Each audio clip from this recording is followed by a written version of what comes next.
मौजूदा दौर में जहां पर सोशल मीडिया है और एडवांस्ड टेक्नोलॉजिकल टूल्स हैं, यह देखा जाता है कि बच्चे लगन व मेहनत के साथ पढ़ाई करते हैं।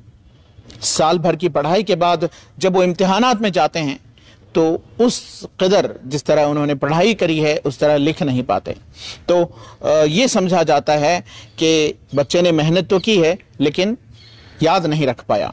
तो ये एक नोशन यहाँ पर वाज़ेह तौर पर सामने आता है कि बच्चों की याददाश्त कमज़ोर है।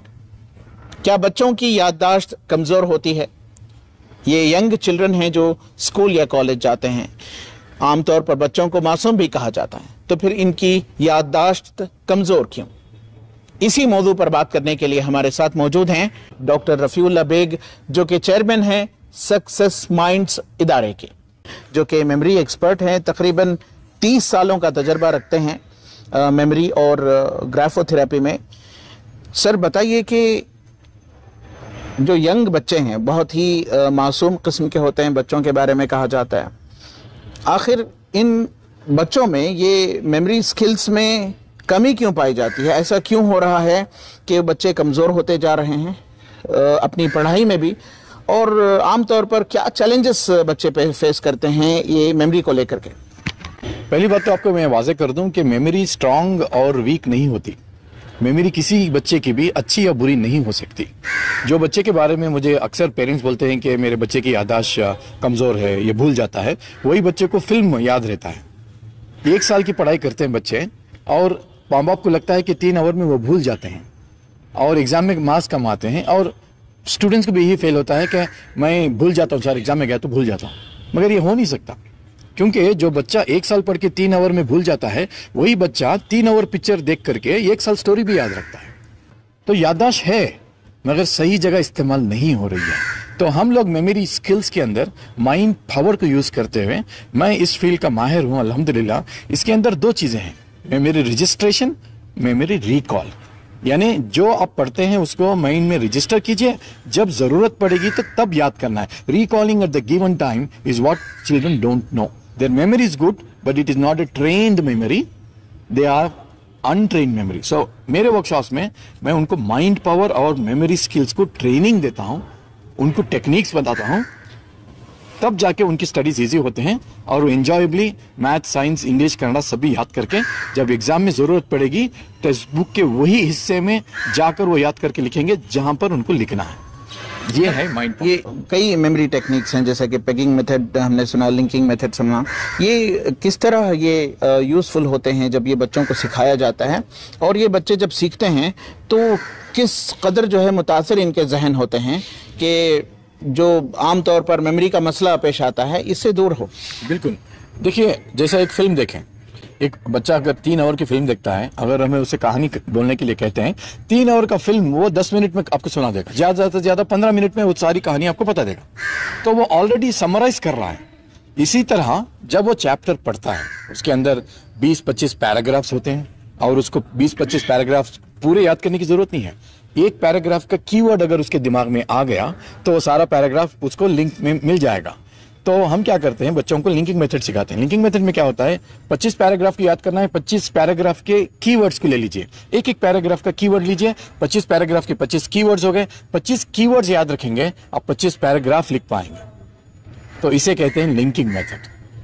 और ये टेक्निक वो लोग लैंग्वेज में यूज करेंगे और जो थियरी बेस्ड सब्जेक्ट में वो यूज करेंगे। हम निमोनिक चेन मेथड उनको सिखाते हैं, जो फिजिक्स, केमिस्ट्री, बायोलॉजी में यूज करेंगे।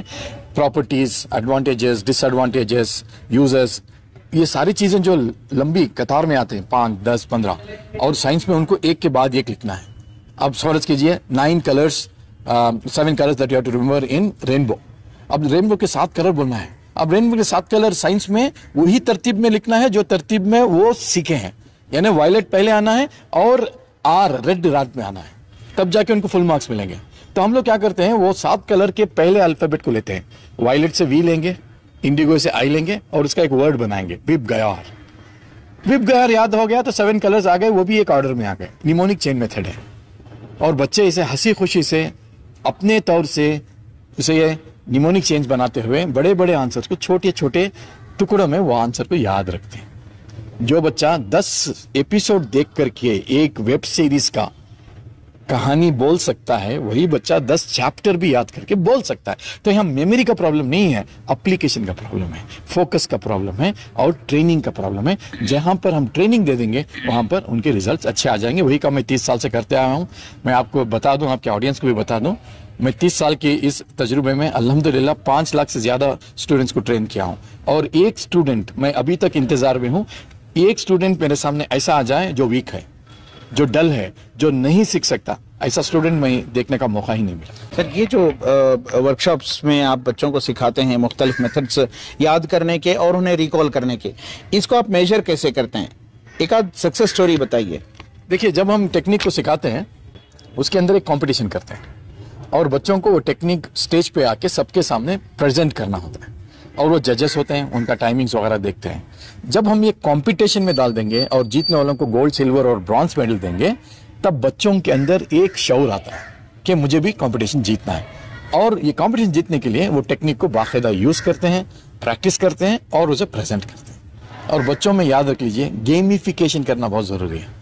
कोई भी लेसन को आप सिखाएं उसे एक गेम की शक्ल में तब्दील कर देंगे और उसके अंदर एक कंपटीशन कर देंगे। अगर मैं टीचर से मुखातिब होकर कहूं कि आप एक चैप्टर कंप्लीट करने के बाद में वो चैप्टर का एक क्विज कर दें और क्विज में जीतने वालों को कुछ इनामात दे दें, और यकीन के साथ मैं कहता हूं कि वो चैप्टर के अंदर सारे बच्चे अच्छे मार्क्स लेंगे, क्योंकि उसको आप गेमिफाई कर दिए हैं। ये हमारे वर्कशॉप्स में होता है, टेक्निक सिखाते हैं, उसके बाद में गेमिफिकेशन करते हैं। सर, ये जो है आमतौर पर ये जो एक्टिविटीज़ है मेमोरी की अपस्किलिंग का, स्कूल्स में नहीं सिखाया जाता। और ये तो एक्सटर्नल रिसोर्सेस हैं, जैसा आप जैसे ट्रेनर्स से अप्रोच करें और सीखें। ये जब मेमोरी टेक्निक्स आपके पास सीखते हैं बच्चे आपके वर्कशॉप्स में आकर, तो वालिदैन जो है इनकी मेमोरी डेवलपमेंट में क्या रोल प्ले कर सकते हैं? देखिए रफीक साहब, मेरे पास में वालिदैन ऐसे आते हैं जो हाईली क्वालिफाइड है मगर उनके पास में वक्त नहीं है, और ऐसे पेरेंट्स हैं जो क्वालिफाइड नहीं है और उनके पास में वक्त है।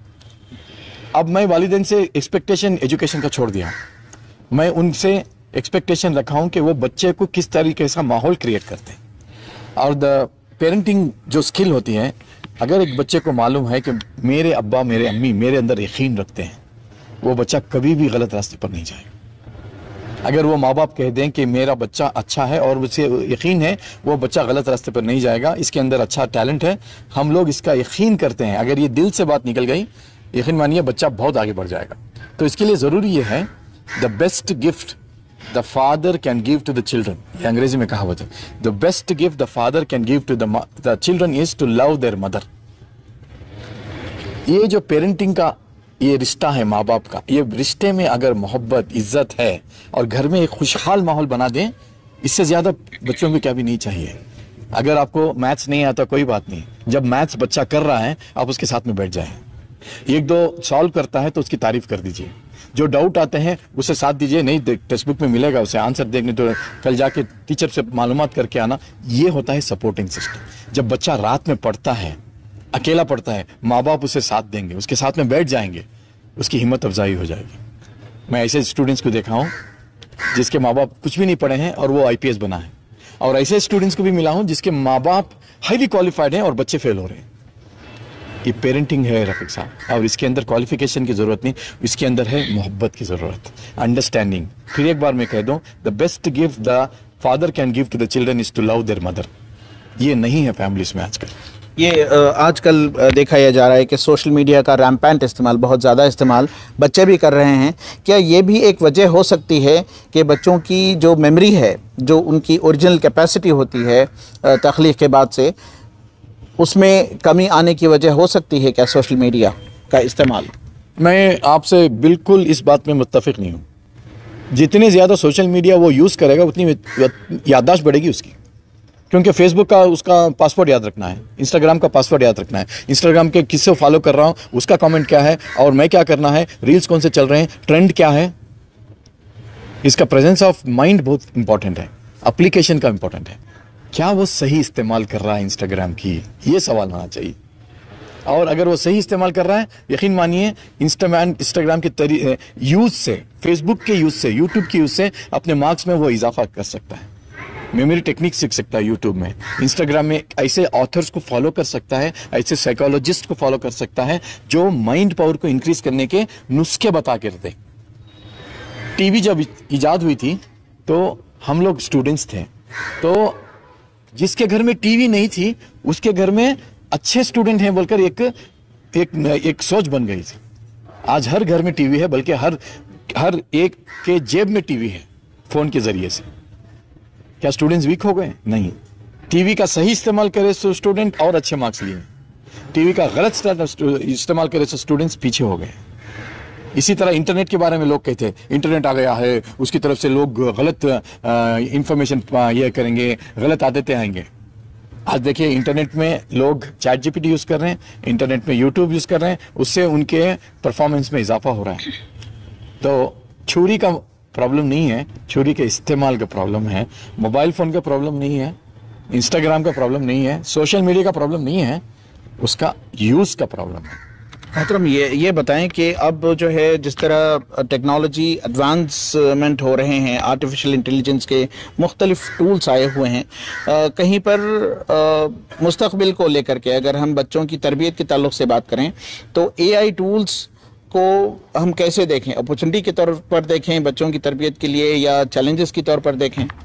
ये टूल्स को बच्चों को सिखाना है, ये टूल्स का तारुफ कराना है, और ये टूल्स में क्या क्या कर सकते हैं उसको वाज़े करना है बच्चों को। ये एक ऐसा रिसोर्स है, अगर वो ये रिसोर्स को नहीं जानेंगे, नहीं यूज करेंगे, उनकी सारी पढ़ाई बेकार हो जाएगी। फॉर एग्जाम्पल, मैं समझता हूँ अगर अगले 2-3 साल में कोई इंटरव्यू को जाता है बंदा और वो बीकॉम पढ़कर जाता है और उसे एआई टूल्स के बारे में मालूम नहीं है, वो यूज नहीं करता, तो उसका इंटरव्यू में कैंडिडेट रिजेक्ट हो जाता है, क्योंकि कंपनीज चाहते हैं कि वो एआई टूल्स का इस्तेमाल करके अपनी पढ़ाई का इजहार करें और अपनी पढ़ाई को दिखाएं। तो AI tools should be a part of the curriculum, should be a part of the development of the child, it should be a part of child's skills, मैं बोलता हूँ। और इसके नुकसानात भी उनको दिखाना चाहिए, कहाँ गलत इस्तेमाल हो सकता है, कहीं सही इस्तेमाल हो सकता है। मोहतरम, एक आखिरी और अहम सवाल, क्या एडवाइस करेंगे आप उन बच्चों के लिए जो लगन से मेहनत करते हैं, अपने फोकस को एक गोल ओरिएंटेड फोकस पर अपनी सलाहियत को मरकूज करने के लिए, लेकिन कहीं ना कहीं उसमें दुश्वारियां पेश आती हैं, और वो एग्जाम्स में रिकॉल करने के लिए, मेमोरी को रिटेन करने के लिए जो कोशिश करते हैं, मेहनत करते हैं, उनके लिए क्या एक पैगाम है? देखिए, failing to plan is planning to fail, अंग्रेजी की कहावत है। प्लानिंग करना बहुत जरूरी है। जो बच्चा मैथ्स में वीक है, उसको मैथ्स में अभी से मेहनत करेंगे तो फाइनल एग्जाम में उसका नताइज ठीक आएंगे। और कोई भी सब्जेक्ट स्ट्रांग नहीं होता, कोई सब्जेक्ट वीक नहीं होता, सब्जेक्ट तो सब्जेक्ट होता है। जो सब्जेक्ट मैथ्स एक बच्चे को डिफिकल्ट है, वही सब्जेक्ट में उसका फ्रेंड जो है ना आउट ऑफ आउट लेता रहता है। तो साइकोलॉजी है, प्योर साइकोलॉजी है। जहां पर आप फोकस करेंगे वहां पर आप रिजल्ट मिलेंगे। जिस घर में बच्चों को यह सिखाया जाए कि आपकी मेहनत अगर सही तरीके से करेंगे, लगन सही तरीके से करेंगे, तो कोई सब्जेक्ट आपके लिए डिफिकल्ट नहीं है। अगर वो बिलीफ सिस्टम है तो कोई भी सब्जेक्ट से डिफिकल्ट नहीं होता। और सबसे ज्यादा इंपॉर्टेंट बात, एकेडमिक्स अलग है, एजुकेशन अलग है। एकेडमिक्स में आप रट्टे मारेंगे, थियरम का रट्टे मारेंगे, रट्टे मार के जाके लिखेंगे, मार्क्स लेके पास हो जाएंगे, मगर वो थियरम का एप्लीकेशन आपको अगर नहीं आएगा, वो एजुकेशन है। एजुकेशन आपकी जिंदगी को संवारता है, एकेडमिक्स आपको सर्टिफिकेट देता है। तो मेरा फोकस एजुकेशन के ऊपर है। ये मेमोरी स्किल्स जो मैं सिखा रहा हूँ सिर्फ एग्जाम पास करने के लिए नहीं है।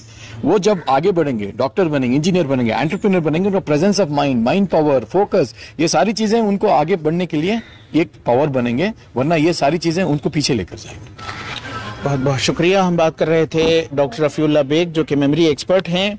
गुज़िश्ता तकरीबन 30 सालों से बच्चों को, स्कूल व कॉलेज जाते बच्चों को मेमोरी टेक्निक्स सिखाते आ रहे हैं। उनका कहना है कि बच्चों में मेमोरी कमज़ोर या मजबूत नहीं होती, अनट्रेन्ड या ट्रेंड मेमोरी होती है। उन्होंने मेमोरी स्किल्स और मेमोरी डेवलपमेंट के सिलसिले में मुख्तलिफ अंदाज में इस मौजू पर रोशनी डाली, और वालिदैन का रोल भी बच्चों की मेमोरी डेवलपमेंट के सिलसिले में क्या होना चाहिए, और सोशल मीडिया का इस्तेमाल और जदीद दौर की टेक्नोलॉजीज़, आर्टिफिशियल इंटेलिजेंस के मुताल्लिक़ भी उन्होंने रोशनी डाली बच्चों की तरबियत को लेकर। रफीक जब्बार, ETV भारत, बेंगलोर।